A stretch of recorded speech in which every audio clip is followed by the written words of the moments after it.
Team SMC20 channel में आपका बहुत बहुत स्वागत है। आइए हम आपको संस्कृत बिहार बोर्ड के संस्कृत से रिलेटेड क्वेश्चन, बहुत ही इंपॉर्टेंट क्वेश्चन आपको मैं बताने जा रहा हूँ। इसको आप अपने कॉपी में अगर आवश्यकता पड़े तो नोट कर लें, या एक बार आप इसको अवश्य देखें। अगर आप एक बार इसको पढ़ लेते हैं तो आपको ये क्वेश्चन का आंसर याद हो जाएगा और आप बिहार बोर्ड में अच्छा से अच्छा रिजल्ट प्राप्त कर सकते हैं। जैसे बिहार बोर्ड के संस्कृत के परीक्षा के बारे में हम जानते हैं। संस्कृत के परीक्षा जो 100 मार्क्स का पेपर आता है, इसमें से 16 प्रश्न जो होते हैं हिंदी में दिए गए होते हैं, उसमें से 8 प्रश्न का आंसर देना होता है। कितना का? 8 प्रश्न का आंसर देना होता है। 8 प्रश्न का आंसर देना होता है, वो भी अपनी भाषा में हिंदी में लिख देना होता है। यदि आप कहानी जानते हैं तो उसका आंसर बहुत ही सुंदर से लिख सकते हैं। तो आइए मैं आपको बताता हूँ किस प्रकार से प्रश्न दिए जाएंगे और उसका आंसर हम किस प्रकार से लिखेंगे ताकि हमको फुल मार्क्स उसमें मिले। Subscribe now and press the bell icon. Never miss an update. क्या प्रतिज्ञा थी? बहुत ही इंपॉर्टेंट क्वेश्चन है। तो इसका आंसर अगर हमको लिखना होगा तो हम लिखेंगे, भीष्म राजा शांतनु के पुत्र थे। उनके पिता की अपनी पिता की प्रसन्नता के लिए उन्होंने राजा बनने का सुअवसर खो दिया। ठीक है। उनकी प्रतिज्ञा यही थी कि वे आजीवन ब्रह्मचार्य का पालन करेंगे तथा कभी भी विवाह नहीं करेंगे। उनका कहना था कि सत्यवती का पुत्र ही राजमहल का राजाधिकारी होगा, और इस प्रतिज्ञा के कारण वे भीष्म कहलाए। बहुत बड़ी इन्होंने प्रतिज्ञा कर दिया, जिसके कारण इनको क्या कहा गया? भीष्म नाम कहा गया। इनका पहला नाम देवव्रत था। ठीक है। तथा उनके पिता ने उन्हें खुश होकर इच्छा मृत्यु का वरदान दिया, जिससे कि यह छात्र बहुत सुंदर इसका आंसर लिखा हुआ, इसलिए इस पर मैं 2 अंक देता हूँ। अगर आप भी इस प्रकार से आंसर लिखेंगे, इतना साफ सुथरा लिखेंगे, तो आपको भी 2 अंक अवश्य मिलेंगे। ठीक है। दूसरा क्वेश्चन है, बहुत इंपॉर्टेंट क्वेश्चन है, कवच और कुंडल की क्या विशेषता थी? कवच और कुंडल कर्ण के शरीर में उपस्थित था, जो कि जन्म से उपस्थित था, सभी जानते हैं। कर्ण सूर्य के पुत्र थे। कवच कुंडल की यही विशेषता कि जब तक वह कर्ण के शरीर में रहेगा तब तक उसकी रक्षा करेगा। उसे को युद्ध में नहीं हराया जा सकता था, ना देवता और ना ही दानव, कोई भी उसको मार नहीं सकता था। इसीलिए छल पूर्वक क्या किए? इंद्रदेव ने उस कवच और कुंडल को उससे ग्रहण कर लिया। ठीक है। बहुत ही इंपॉर्टेंट क्वेश्चन हम लोग का चौथा क्वेश्चन है, व्याघ्रपति कथा से क्या शिक्षा मिलती है? ठीक है। व्याघ्रपति कथा आप नहीं पढ़े होंगे तो ध्यान से समझ ले, एक बार इसको पढ़ लीजिएगा, आपके माइंड में इसका आंसर हो जाएगा। व्याघ्रपति कथा से हम यही शिक्षा मिलती है कि एक मनुष्य को कभी लालच नहीं करना चाहिए।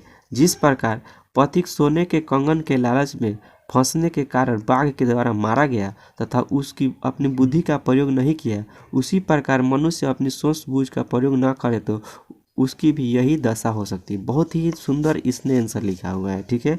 जिसपे इसको 2 अंक दिया जाता है। अगला क्वेश्चन, स्वामी दयानंद मूर्ति पूजा क्यों छोड़ दी? संस्कृत का बहुत ही इंपॉर्टेंट क्वेश्चन मैं आपको बता रहा हूँ। अगर आप इसको ध्यानपूर्वक एक बार समझ लेते हैं, पढ़ लेते हैं, तो आपके माइंड में सेटअप हो जाएगा और आप इसको क्या करेंगे? परीक्षा हॉल में अच्छा से लिख सकते हैं। स्वामी दयानंद मूर्ति पूजा क्यों छोड़ दिए? तो आइए देखते हैं इसका आंसर। स्वामी दयानंद मूर्ति पूजा छोड़ दिए क्योंकि एक दिन महाशिवरात्रि के पूजा के दिन भगवान शिव पर चढ़ाए गए प्रसाद को चूहा खा रहा था। ठीक है। वे यहाँ पे देखिए, उन्होंने फुल स्टॉप छोड़ दिया है। वे देखकर आश्चर्यचकित रह गए क्योंकि उनका मानना था कि यदि भगवान अगर मूर्ति में होते तो वे अपनी रक्षा स्वयं करते, पर ऐसा नहीं हुआ। इसलिए स्वामी दयानंद मूर्ति पूजा से विश्वास उठ गया और वे अपने घर चले गए। उनका मानना था कि अगर भगवान मूर्ति में होते तो उस चूहा को जरूर हटा देते, लेकिन भगवान उस चूहा को नहीं हटाए, इसलिए स्वामी दयानंद वहां से चले गए और मूर्ति पूजा को छोड़। अगला क्वेश्चन है, विश्व में अशांति का क्या कारण है? बहुत ही इंपॉर्टेंट क्वेश्चन है। विश्व में अशांति के 2 मुख्य कारण है, द्वेष और असहिष्णुता। आज एक देश दूसरे देश की उन्नति को देखकर जलता है तथा उसे हमेशा नीचे दिखाने का प्रयास करता है, उस पर आक्रमण करता है, जब हमें ऐसा नहीं करना चाहिए। जैसे कि एक देश जो है दूसरे देश का क्या कर रहा है? शोषण कर रहा है, नहीं चाहता है कि कोई भी देश उसके आगे बढ़े। इसलिए यही जो है द्वेष और असहिष्णुता है, 2 ही कारण जो होते हैं कि ये विश्व अशांति के कारण है। अगला क्वेश्चन है, मूर्ख किसे कहा गया है? बिना पूछे बोलने वाला, बिना बुलाए आने वाला तथा अविश्वसनीय व्यक्तियों पर विश्वास करने वाले व्यक्ति को मूर्ख कहा जाता है। इसलिए हमें सोच समझकर बोलना चाहिए और कोई भी कार्य को करना चाहिए। चलिए, बहुत अच्छा आंसर इन्होंने लिखा हुआ है। मंदाकिनी नदी की शोभा का वर्णन करें। मंदाकिनी नदी की शोभा अति प्रिय है। इस पाठ के आधार पर वाल्मीकि जी ने बताया है कि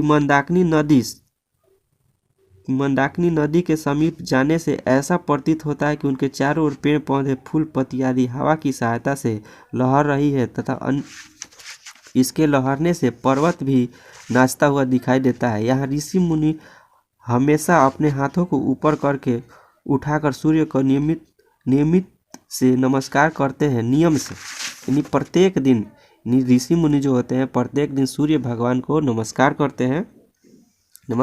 रहे हैं। तो यहाँ तालाब का पानी मणि के जैसा प्रतीत होता है। इसका आंसर इन्होंने बहुत अच्छा बताया है। मंदाकिनी नदी जो है, आप जैसे जानते हैं, राम जी और सीता जी जब वनवास गए थे तो वे मंदाकिनी नदी पर सबसे पहले पहुँचे थे और वहाँ से उन्होंने क्या किया था, अपनी गांव यानी कि अयोध्या को देखने का प्रयास किया था और मंदाकिनी नदी के उसकी विशेषताओं को बताया था।